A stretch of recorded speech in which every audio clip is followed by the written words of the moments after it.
To lecture 10 in our series English Thought and Culture. This is the second lecture in a two-part series on the culture and history of the United States of America. In the last lecture, lecture 9, we looked at George Washington and the American Declaration of Independence.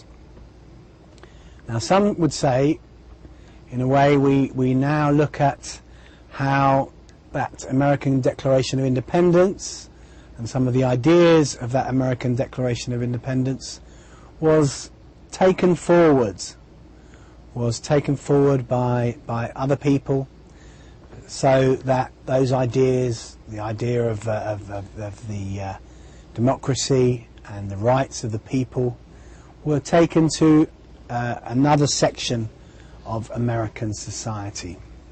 Okay,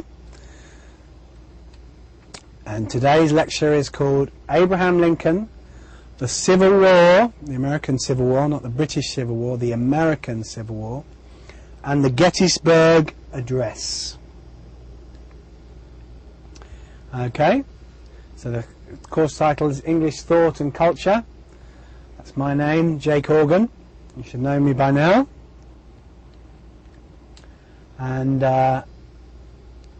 you should also know that I am a British man, an English man, and I'm proud to be a British man, an English man.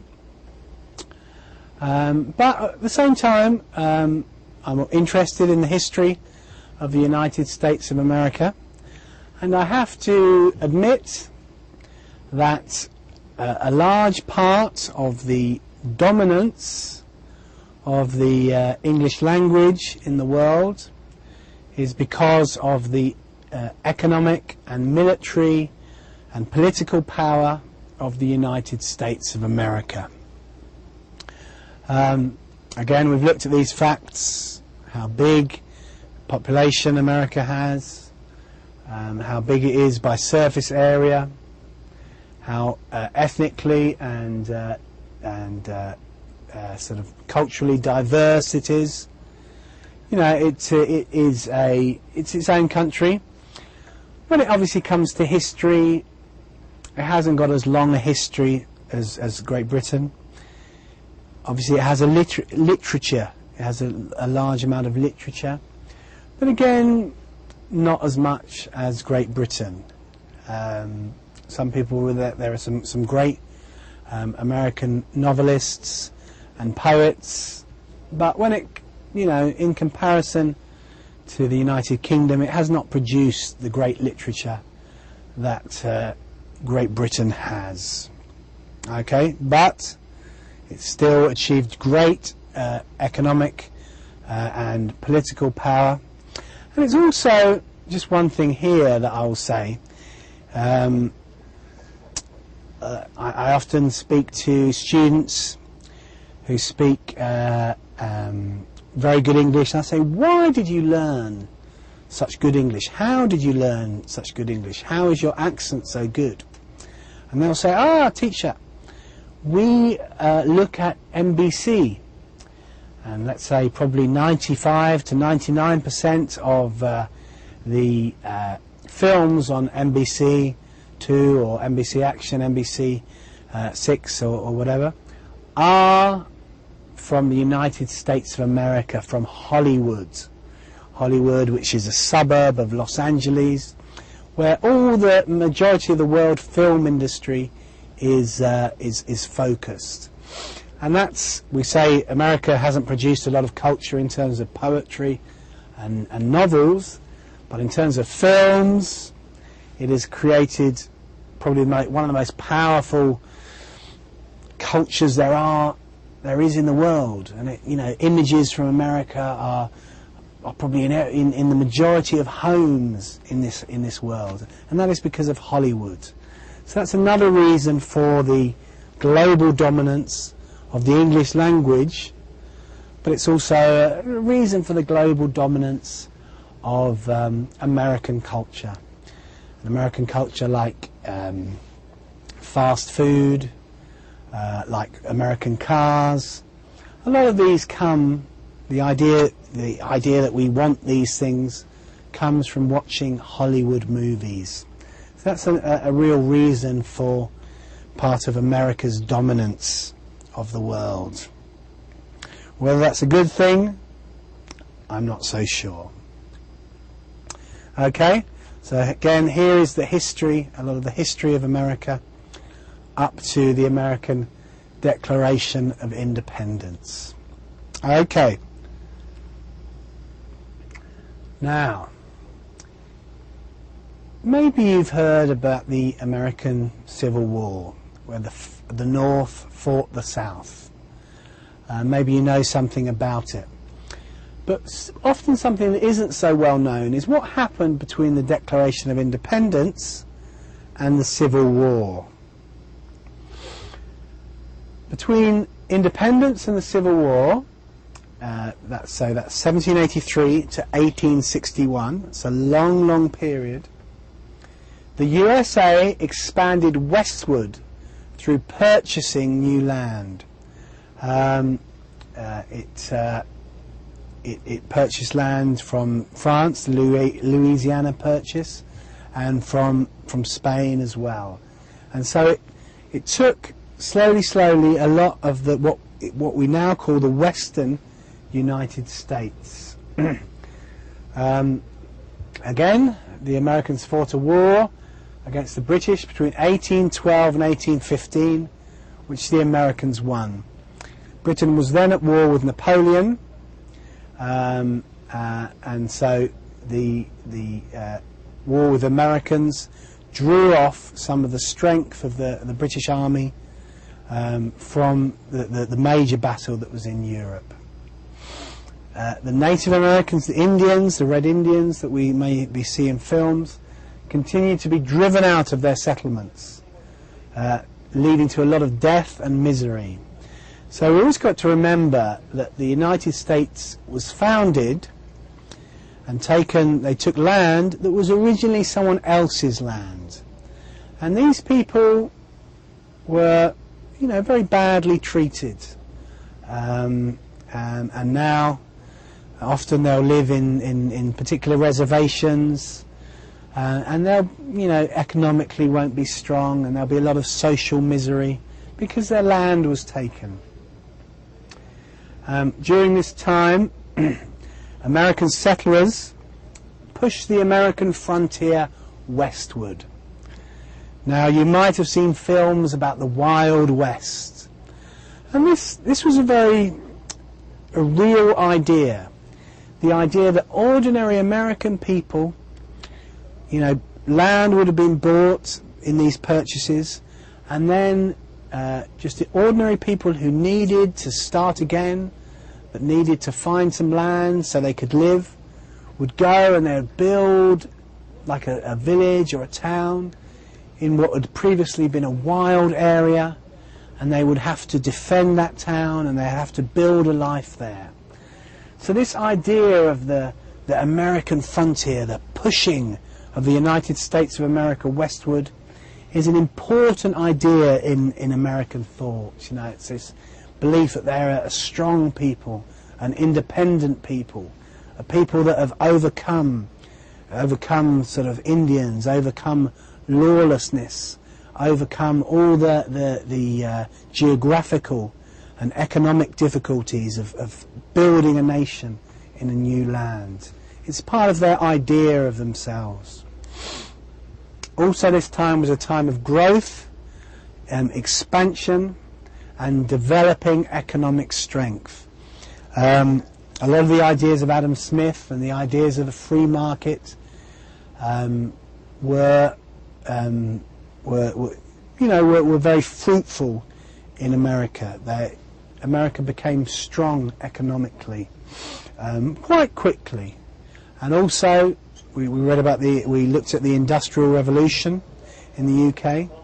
The Industrial Revolution had an influence in America also. They started to industrialize. They started to become strong as an economic power, even at this time. But there was one aspect of the American society that was a real problem. It was a problem waiting to happen. That was the issue of slavery. We'll look at some of the European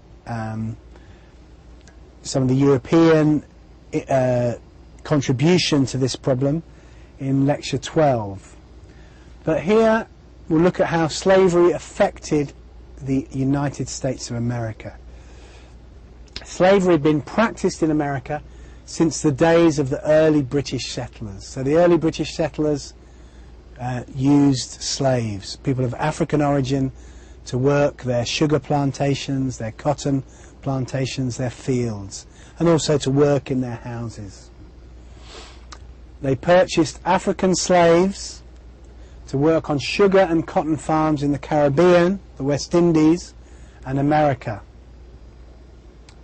The idea that all men are created equal, remember the second sentence of the Declaration of Independence, didn't extend to people of African origin. And many of the founding fathers of America were slave owners. So these wonderful words, that all men are created equal and have equal rights, have certain inalienable rights, the rights to life, liberty and the pursuit of happiness, in effect meant all white European men, and in fact it also meant all white European men who actually own a certain amount of land. You know, that is that was what that meant. It didn't actually mean all men are created equal. So and this was a contradiction in the American Declaration of Independence that led to problems. Many of the founding fathers, these great men, these men who talked about human dignity and liberty, owned slaves, you know. Okay. Now, in the early 19th century, mainly through the church, mainly through the evangelical church, a large abolitionist movement started, which was based in the north of the United States of America. Abolitionist, abolitionist means they wanted to abolish, they wanted to end or outlaw the practice of slavery. So it started to, in the beginning of the 19th century, this started to gain momentum, to gain strength. This movement to say slavery must end. Okay, so because 20% of the population of the USA were of African origin, so this is a big percentage, and a lot of people who maybe for religious reasons said, this is wrong. We say about these inalienable rights for all people, but look at these 20% of our people, we're not giving them any rights. So this was the basis of the abolitionist movement. Now, this issue of slavery was a moral issue. People had a religious issue. People had different ideas, but it was also very much an economic issue. The southern states of America, places like Georgia, Mississippi, Alabama, had cotton-based economies. They had large cotton farms where cotton was grown, was picked, and then was exported to Europe. A lot of money was made in these, and they relied on slaves to do the work. It was very, very profitable because they didn't have to pay slaves much. They didn't have to pay them anything, in fact, But in the north, because the north was industrializing, had a lot of factories, they didn't need slavery. In fact, slavery would have been a negative thing, because the other white workers would have said, well, we want wages. We can't compete against slaves. So a lot of the basis of this civil war was about a moral issue, about whether keeping African people as slaves was right or wrong, but it was also an economic thing, so you have to remember that. Okay. The American Civil War. Maybe you've seen films that was set in the American Civil War. Yeah, maybe you've seen those sorts of films about the Yankees and the Confederates. But let's look at the actual facts. It was fought between 1861 and 1865 in the USA. So when we talk about the American Civil War, we're not talking about the English Civil War. It's a totally different thing. It was fought between the Unionists who wanted to keep the Union of all the states, the Union of the United States of America together, and the Confederates, these were the people of the North, and the Confederates who wanted to break away and form their own confederation, which were the South. Slavery was a big issue, especially the question of whether slavery should be legal in the new western states. Slavery was illegal in the northern states, but legal in the southern states. But the question is, the new states of the western United States, the new states that were coming in, places like New Mexico, California, Arizona, Wyoming, these sorts of places.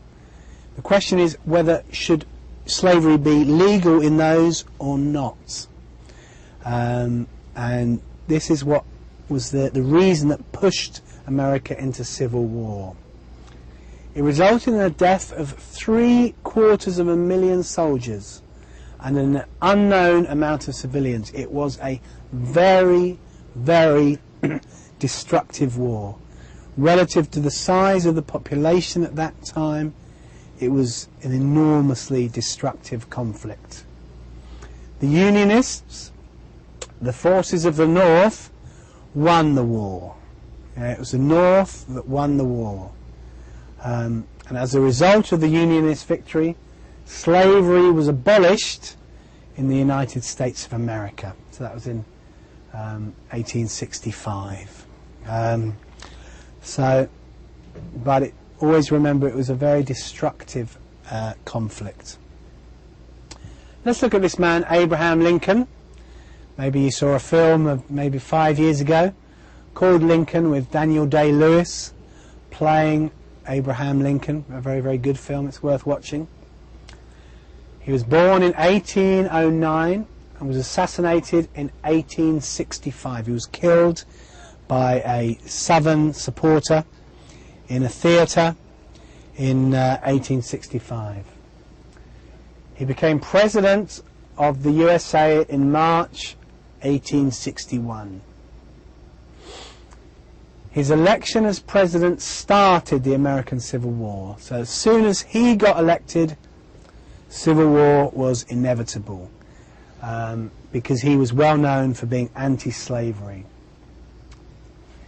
Interestingly enough, not unlike George Washington, he was born in a poor family in the western frontier of the United States of America, in Illinois, near to where present-day Chicago is. So he was part of the western frontier. He was part of those families that fought for a living, you know, against hardship. He educated himself and he became a lawyer. So his story is one that's quite inspiring. He's seen by many as the greatest American president. He led the North to victory in the Civil War, and he was assassinated by a Southern supporter in 1865. Many people make quotes about things that Abraham Lincoln said, things that Abraham Lincoln did. he was quite a character. He was a big man, you know, who had overcome lots of difficulties in his life, lots of economic problems, lots of educational problems, to become a lawyer and then to become a politician. So he was a big character. And so there's a lot of stories about the things he did and the way he treated people and the things he said that have become very popular. Okay. He made a speech called the Gettysburg Address. This is one of the best known speeches in American history.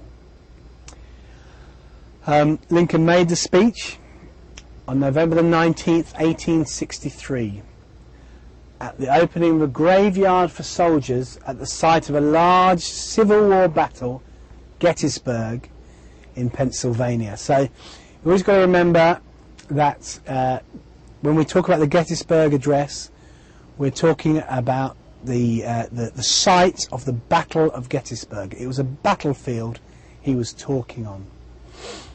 Now, his speech was between 2 and 3 minutes. Apparently someone had just finished a speech of 2 hours before Abraham Lincoln spoke. But this little tiny speech, which we'll look at every word of, just lasted 2 and 3 minutes, but it's become one of the most famous speeches in American history. He made the speech in the middle of the American Civil War, and it provided a lot of inspiration for the Unionists. It was people took inspiration, took power from this speech, and obviously they went on to win the war. Now, before we look at this speech, we need to say something. In the last lecture, we talked about the American Declaration of Independence of 1776. Now, that document, though we now see it as the most important document in sort of modern history to a certain extent, was not spoken about that much in American culture and politics. But funnily enough, it was this speech that in a way made the American Declaration of Independence famous again, because he is talking about the American Declaration of Independence and basically about how this Civil War is a sort of pushing forward of the things that the people wanted in the American Declaration of Independence. Okay, and it starts off with a very, very famous sentence. 77 years ago, our fathers brought forth on this continent a new nation, conceived in liberty and dedicated to the proposition that all men are created equal. Now, he was speaking in 1863. The Declaration of Independence was in 1776. So it was 87 years after the American Declaration of Independence he's speaking. Score means 20. So 77, 87. So he's saying 87 years ago, so it's a poetic way of saying 87 years ago, our fathers brought forth, created or made happen on this continent a new nation, conceived, in a sense created, in liberty. Remember, life, liberty and the pursuit of happiness. And dedicated to the proposition, dedicated to the statement, dedicated to the idea that all men are created equal. So again, he is taking the words very cleverly and taking the inspiration of the American Declaration of Independence to speak into the present situation in the American Civil War. So he's linking that important document with what they're doing now, and especially this question of all men being created equal, because obviously Abraham Lincoln and his friends believed that that included people of African origin. Okay, so you can see that Abraham Lincoln was a very clever man. Now we are engaged in a great civil war, testing whether that nation, as in the United States of America, or any nation so conceived and so dedicated, can long endure. It's basically saying that this amazing nation that has these amazing ideas at its foundation, can it endure? You know, will these great ideas be swept away? We are met on a great battlefield of that war. So this was a few months after the actual Battle of Gettysburg. They were on the battlefield where the battle had occurred at Gettysburg. So we have come to dedicate a portion of that field as a final resting place for those who here gave their lives, that nation, the nation conceived in liberty and dedicated to the proposition that all men are created equal, that nation may survive. So he's cleverly saying that these people have died for that idea. It is altogether fitting and proper that we should do this. It's a good thing that we're doing. But now, again, he's showing his cleverness. But in a larger sense, we cannot dedicate. We cannot consecrate. Consecrate means to make a land fit for dead people to be in. You know, you tend to have a priest or some sort of holy person do that. We cannot hallow, we cannot make holy this ground. The brave men, living and dead, who struggled here, have consecrated it, far above our poor power to add or detract. So he's saying these men who have died, they have made this ground special, because they've died for a very great idea. The world will little note, nor long remember what we say here, but it can never forget what they did here. So he's basically saying that, you know, what I'm saying, everyone will forget.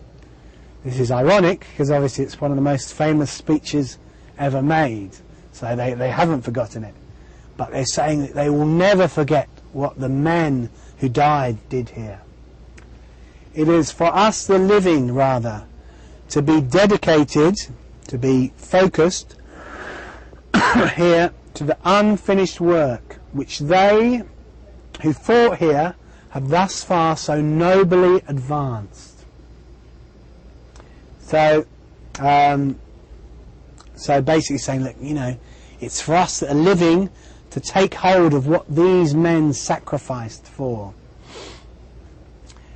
It is rather for us to be here dedicated to the great task remaining before us, because they were in the middle of the Civil War.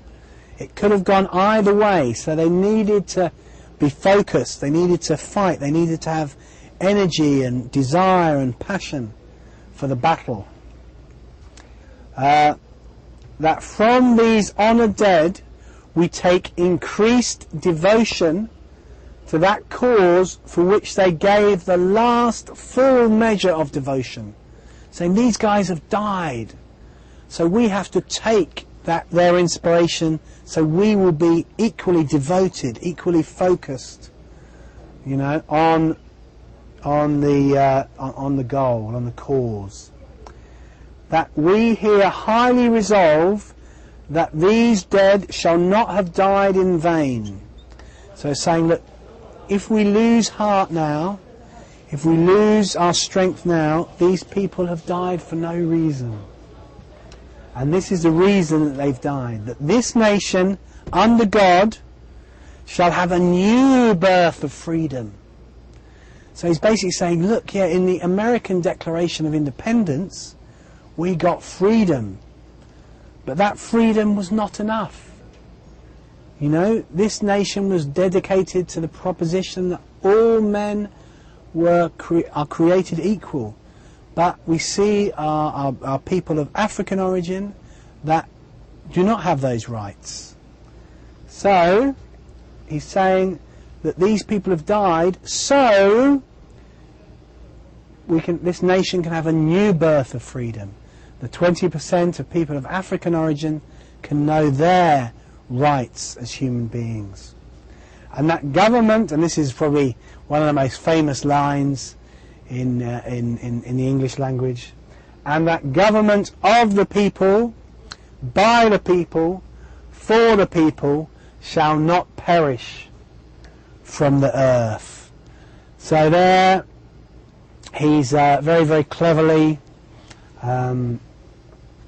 he's drawn, he's appealed to the spirit of the American Declaration of Independence, and he's basically saying that the American Civil War is being fought to make that real, especially for people of African origin, that people have died to make that happen, and that the death of these soldiers should be an inspiration for the rest of the people to carry on fighting so they win the Civil War. And it finishes off with this idea that the democracy should not finish from the earth. Very, very powerful line. And, you know, it did, they always say the Gettysburg Address did inspire the Unionists to keep fighting and to fully win the battle against the Confederates of the South.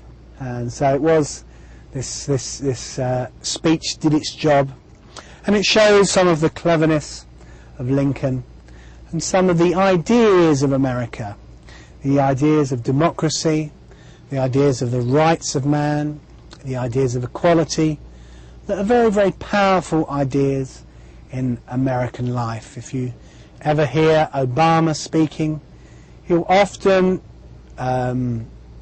appeal to some of Lincoln's ideas or some of Washington's ideas or ideas of the American Declaration of Independence. Okay, so that's the end of us talking about the United States of America. We've got some questions. This is your fifth assignment. So, 5 questions. First, what is another name for the American War of Independence? What was a major cause of the American War of Independence? George Washington came from a what background? Between 1812 and 1815, America fought a war with, and finally, Gettysburg was also famous as a what? Okay, so I hope I have done my best as a non-American to show you something of the founding ideas, the key ideas that make the United States of America. I hope I've given you the importance they see as of democracy, the importance of the rights of man, and the importance of economic freedom. And I hope I've shown you that how a lot of these ideas came from English or Scottish thinkers like John Locke and like Adam Smith, and how they took these ideas, the British British people that lived in the American colony, they formed their radical ideas and they formed a new nation based on these ideas, and then a civil war was fought to make these ideas real for all of the people of the United States of America. Okay, so that's the end of lecture 10. Thank you very much for listening.